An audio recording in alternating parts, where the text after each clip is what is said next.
In John chapter 6, verse 15, we see Jesus just completing the sign of the loaves and fishes and the multiplication of feeding of 5,000 plus women and children, because they always kind of leave that kind of distinction out. And so there was a lot of people that were fed.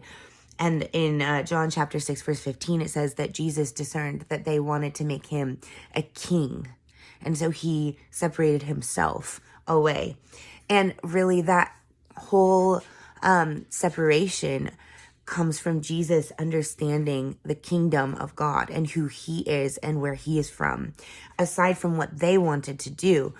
In that time in the history of the people of Judah, there was the Israelites, the Judeans. There was a lot of control from the Romans, and there was a lot of feeling oppressed and feeling that they didn't have access to their land or their own space or their own kind of anonymity, and that oppressive feeling that they experienced. They always were looking for the Messiah, but in their understanding of what the Messiah was, he was going to come as like this iron-fisted leader and was going to come and fix everything.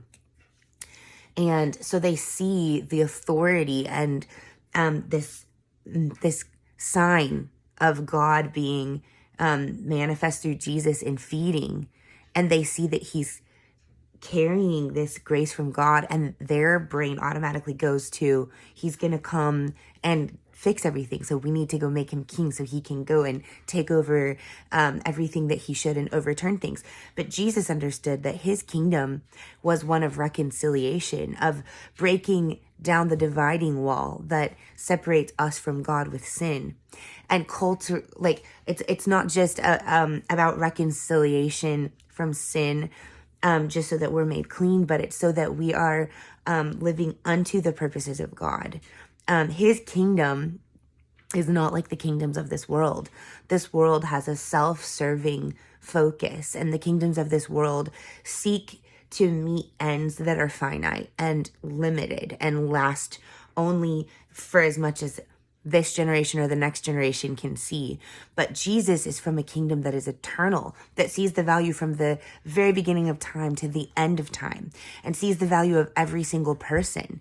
And God's deep love for every single person along the way is Jesus's purpose to come and reconcile humanity back from the place where sin has come, and to bring us back to a place where we are actually wanting to please God and live according to the way that he has for us, and to live in a way where our life has meaning from the creator and the designer himself, that has an eternal purpose and goes beyond this life and into eternity and into forever. The kingdom of God isn't limited to this life alone.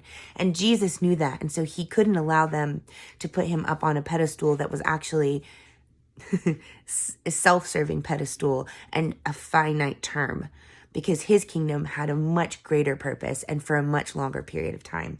And we actually see that played out with the Samaritan woman.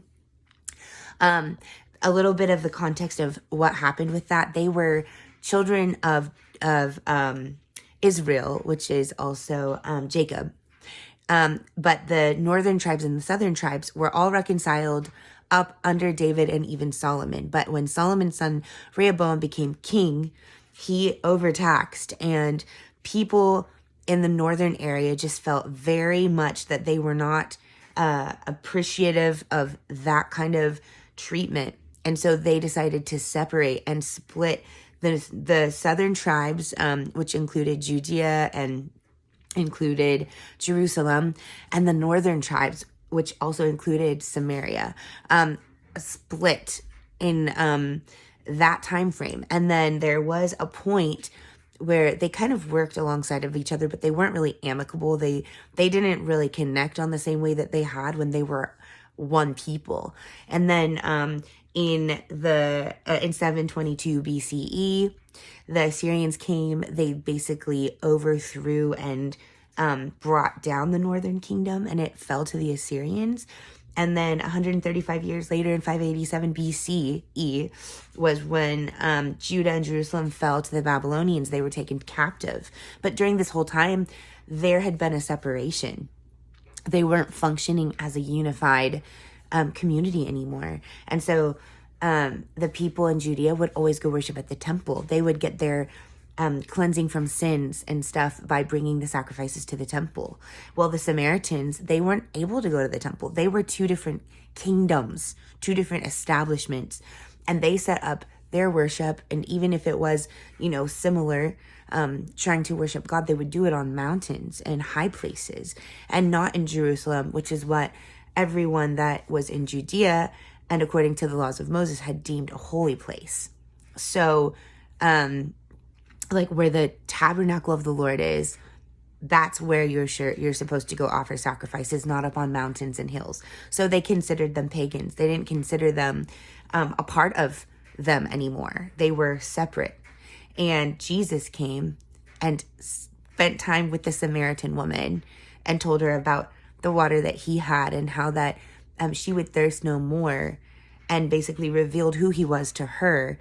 And all of Samaria came to the revelation of the Messiah through Jesus and what he had for them in reconciling them back into the kingdom of God. Not necessarily into Judah and Jerusalem, but under God in his established kingdom.